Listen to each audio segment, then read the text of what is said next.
हमारी बेटी किडनैप हो गई है। तो जब तक मेरे साथ है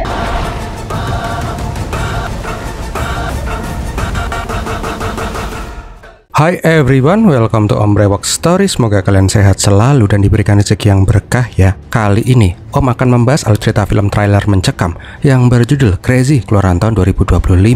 Film ini mengisahkan seorang dokter apatis yang tidak pernah peduli dengan keluarganya, harus berjibaku dan bersedia melakukan apapun demi bisa menyelamatkan anaknya yang dia culik. Di film ini perasaan kita dicampur aduk, seolah-olah kitalah pemeran utamanya. Plot twist demi plot twist tersaji sepanjang progres film. So, nggak usah pakai lama deh, langsung aja bumper Om Brewok Story.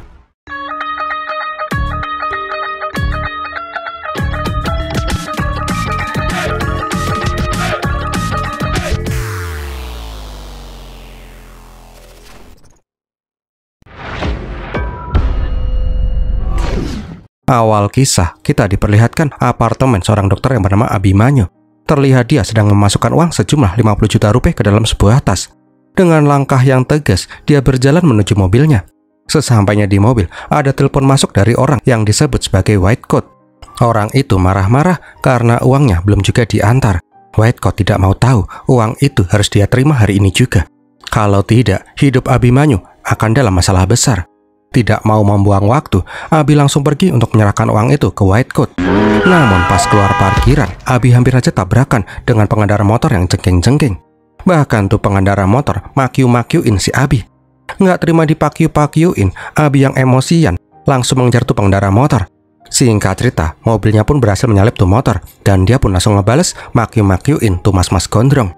Di dalam perjalanannya, Abi sempat menelpon polisi yang bernama Rana. Abi bertanya apakah HP-nya sudah ketemu, karena sebelum ini memang si Abi itu kehilangan HP-nya. Namun Pak Polisi berkata kalau HP-nya si Abi masih dicari.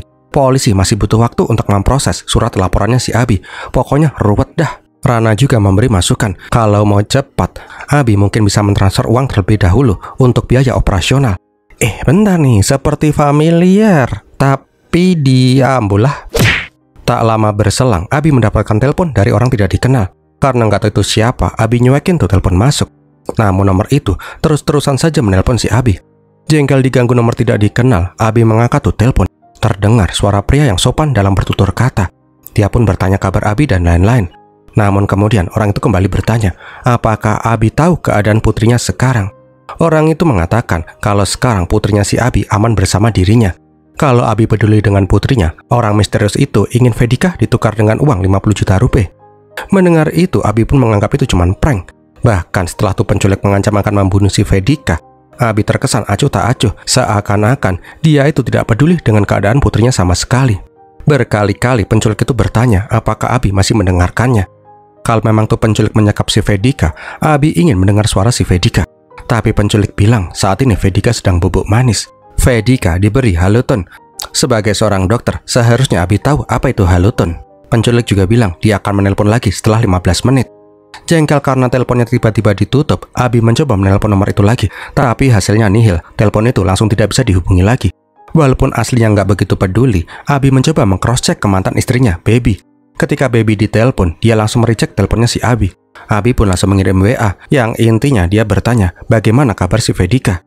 Nah, di kala itu Abi merasa dilema. Satu sisi, dia nggak mau berurusan dengan mantan istrinya lagi. Tapi di sisi yang lain, berita penculikan Vedika membuat si Abi tidak tenang.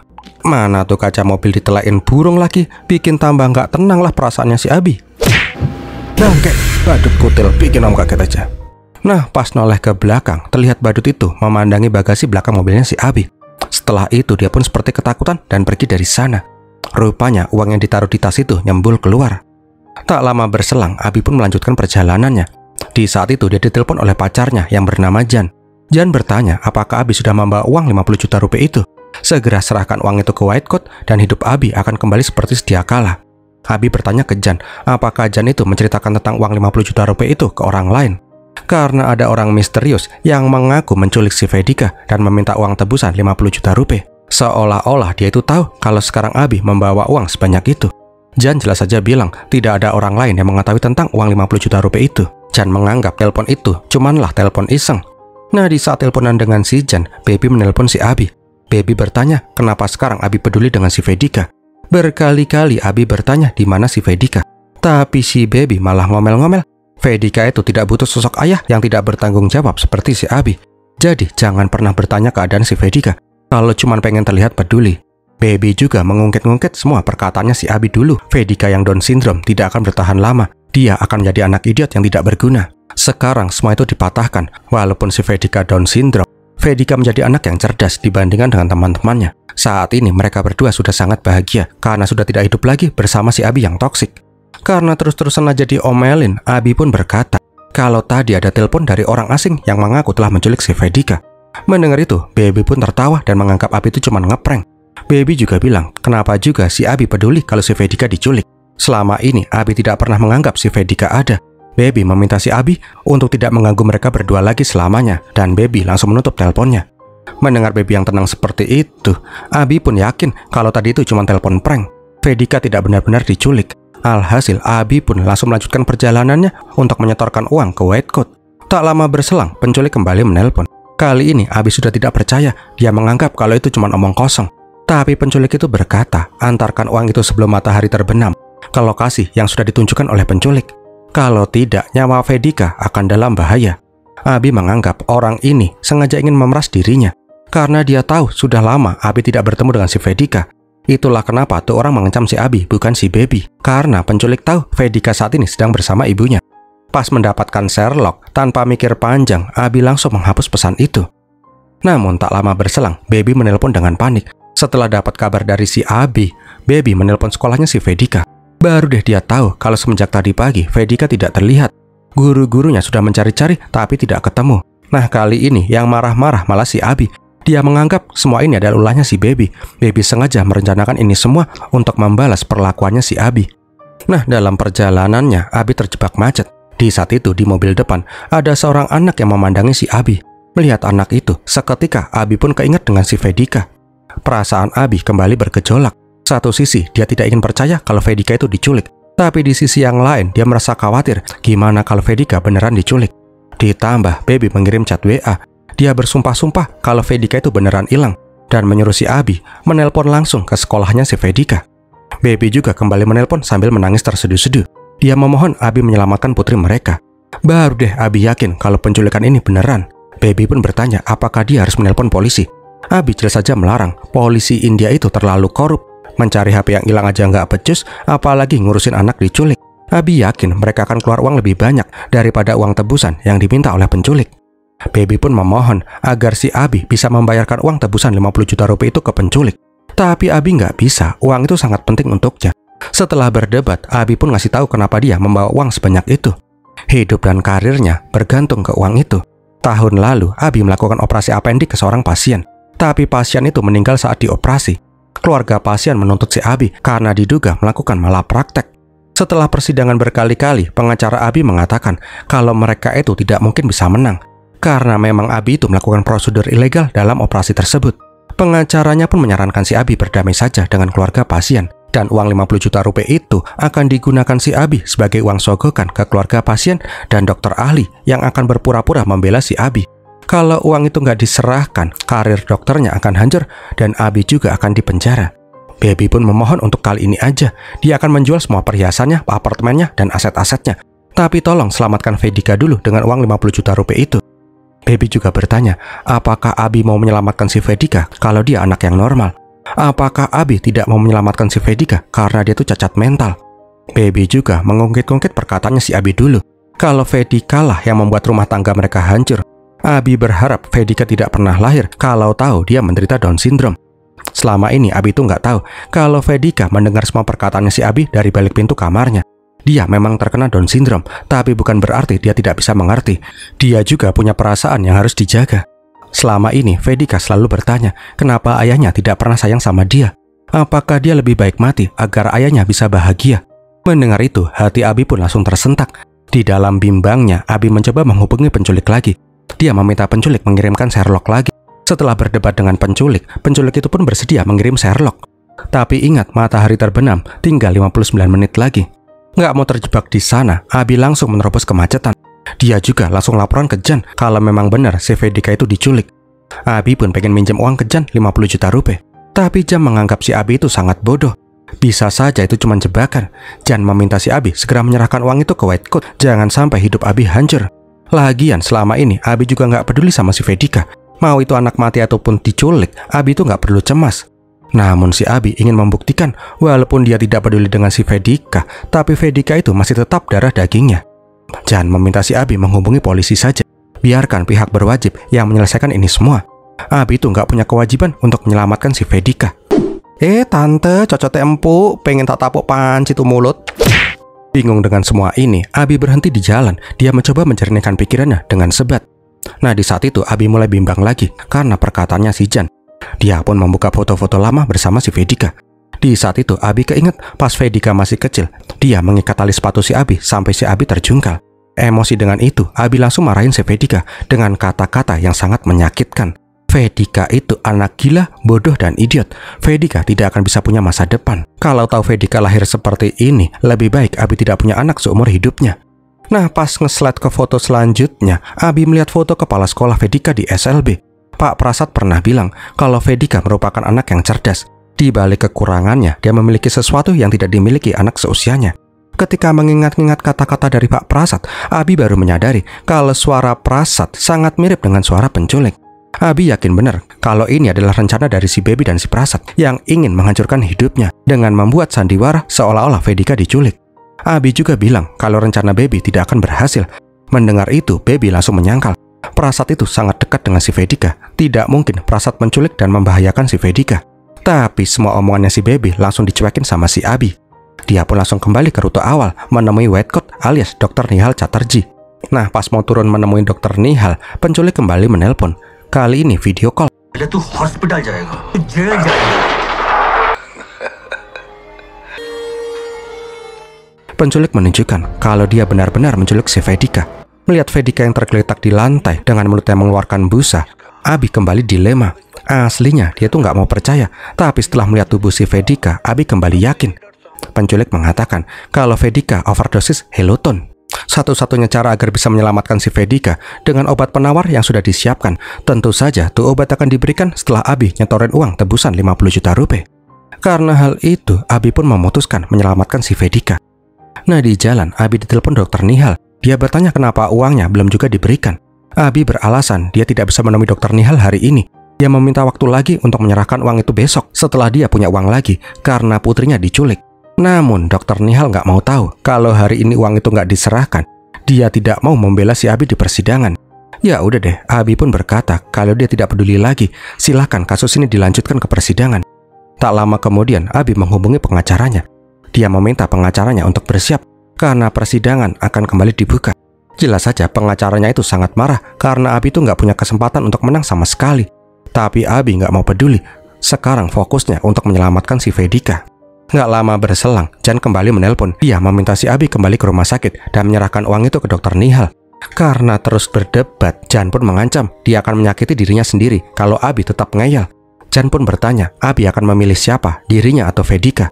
Karena Abi tidak bisa menjawab pertanyaan itu, Jan akhirnya yakin kalau mereka itu memang tidak bisa bersama lagi. Jan memutuskan untuk putus dengan si Abi. Jan nggak mau jadi orang yang dinomor duakan. Apalagi yang diprioritaskan oleh si Abi adalah anaknya yang terkena Down syndrome. Di titik ini Abi nggak bisa berkata-kata lagi. Namun dia udah nggak punya pilihan. Dia akan tetap menuju tempat yang sudah dijanjikan oleh penculik. Tak lama berselang, Abi ditelepon polisi. Rupanya si Baby melapor polisi. Polisi bilang agar Abi menceritakan semua detailnya. Polisi berjanji akan menyelamatkan si Vedika dan uangnya si Abi. Mendengar itu, Abi merasa emosi. Mungkin gara-gara si Baby yang gak sabaran dan malah melapor polisi, nyawa Vedika akan dalam bahaya. Gak mau itu terjadi, Abi bilang ke polisi kalau itu cuma telepon iseng dan langsung menutup teleponnya. Baru selesai ditelepon polisi, Abi ditelepon oleh rumah sakit. Ada pasien Abi yang sedang kritis dan harus dilakukan operasi secepat mungkin. Sialnya tidak ada dokter lain yang tersedia untuk menggantikan si Abi. Jelas saja Abi nggak bisa kembali ke rumah sakit karena dia juga sedang diburu waktu menyelamatkan putrinya. Nggak hilang ide, Abi menelpon dokter magang. Junior disuruh menghadiri operasi pasien kritis itu. Jelas saja Junior nggak berani, dia itu masih dokter baru. Dia belum pernah memimpin operasi sebesar itu. Namun Abi nggak mau tahu Junior siap atau tidak siap harus melakukan operasi itu. Abi akan memandu si Junior via telepon. Belum selesai hetiknya, pengacaranya si Abi menelpon sambil marah-marah. Dia tuh nggak habis pikir, Abi membuang kesempatan emasnya untuk menyelamatkan karirnya sebagai dokter. Karena Abi tidak memberikan uang damai, keluarga pasien sudah tidak mau diajak kompromi lagi. Tinggal menunggu waktu saja, Abi akan kehilangan izin praktek dokternya dan akan dipenjara. Namun Abi nggak peduli lagi. Kalau pengacaranya itu nggak mau membela dia, Abi akan mencari pengacara baru. Setelah itu, Baby kembali menelpon. Dia pun menyalahkan si Abi. Kenapa Abi tidak mau bekerja sama dengan polisi? Abi pun mencoba bersabar. Dia berkata kalau dia akan menyelamatkan Vedika dengan caranya. Tidak perlu ada campur tangan orang lain. Saat ini, Abi sedang menuju tempat yang sudah dijanjikan oleh penculik. Dengan serampangan, Abi memacu mobilnya dengan ugal-ugalan. Tujuannya cuma satu, segera bisa menyelamatkan putrinya sebelum matahari terbenam.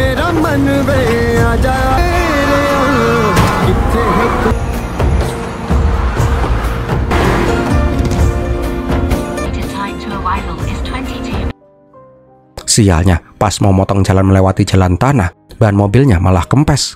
Di saat yang bersamaan juga, Junior menelpon. Persiapan operasi sudah beres, mereka siap melakukan operasi saat ini juga. Bingung harus gimana, Abi mengambil langkah gila. Dia mencoba mengganti ban mobil, berbarengan dia juga harus memandu operasi besar yang bisa saja mengancam nyawa pasien. Sialnya, pas lagi hektik parah, penculik kembali menelpon. Dia mengingatkan kalau matahari akan segera terbenam. Alhasil, Abi harus multitasking 3 pekerjaan sekaligus.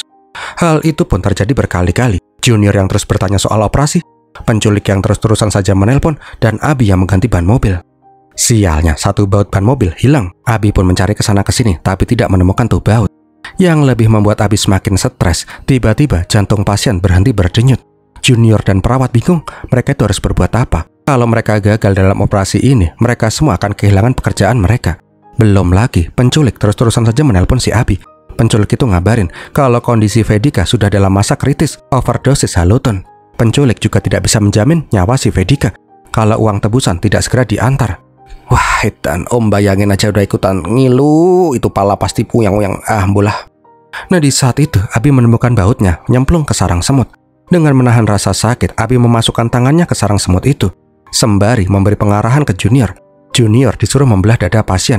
Abi meminta si Junior memijat jantung pasien secara manual. Abi juga terus memantau kondisi si Vedika yang sedang sakratul maut.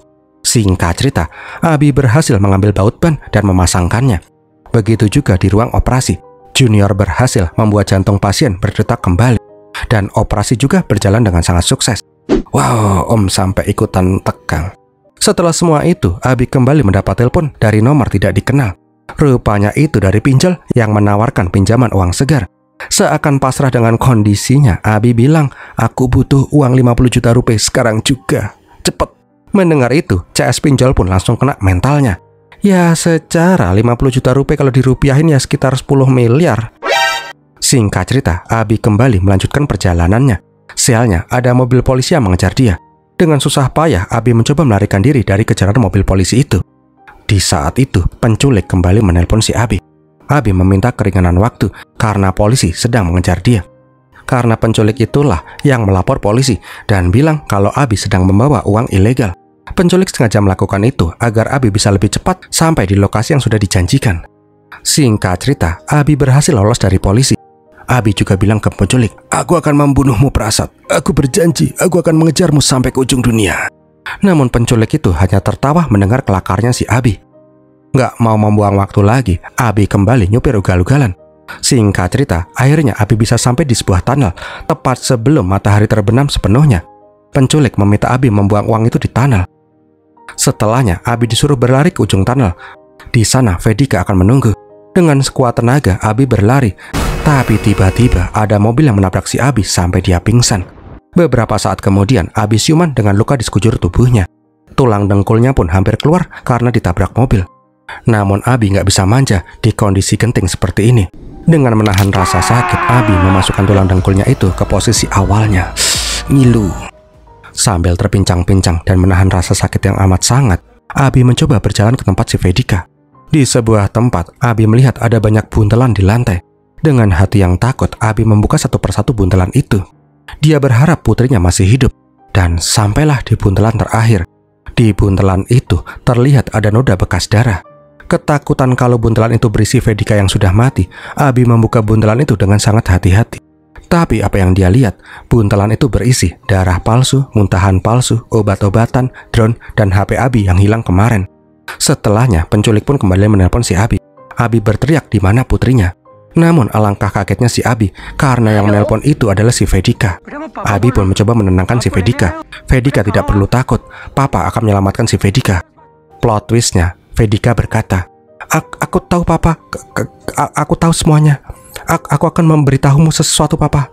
Selama ini Papa menganggapku sebagai anak yang bodoh, anak yang idiot dan anak yang gila.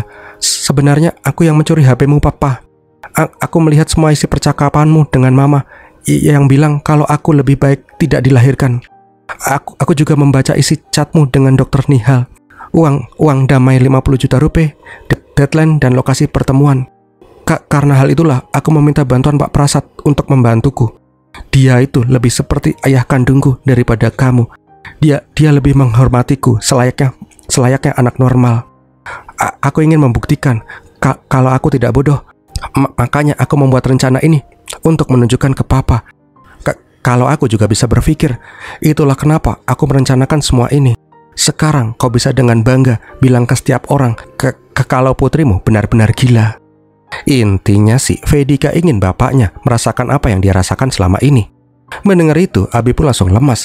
Kesalahannya di masa lalu membuat anaknya menjadi sangat membenci dirinya, sampai-sampai membuat rencana yang gak masuk akal seperti ini. Di titik ini, Abi pun tersadar atas semua kesalahannya.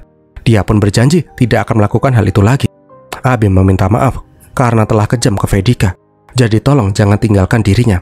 Tapi seketika telepon itu langsung terputus. Di saat meratapi nasibnya, Vedika berdiri di hadapannya si Abi dengan membawa payung. Walaupun dia sangat membenci ayahnya, tapi Vedika tidak mau melihat ayahnya itu menangis.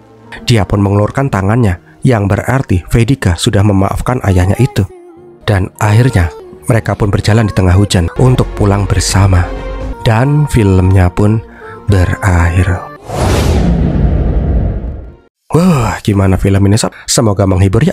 Kalau kalian suka silahkan like, komen, dan share. Jangan lupa subscribe. Subscribe juga ya channel utama Om Brewok Story yang warna merah. Kalau ada yang mau support Om bisa dengan super thanks juga ya. Om bakal terima kasih banget. Terima kasih juga udah nonton sampai di detik ini. Om Brewok pamit dulu dan Pirmi latihin.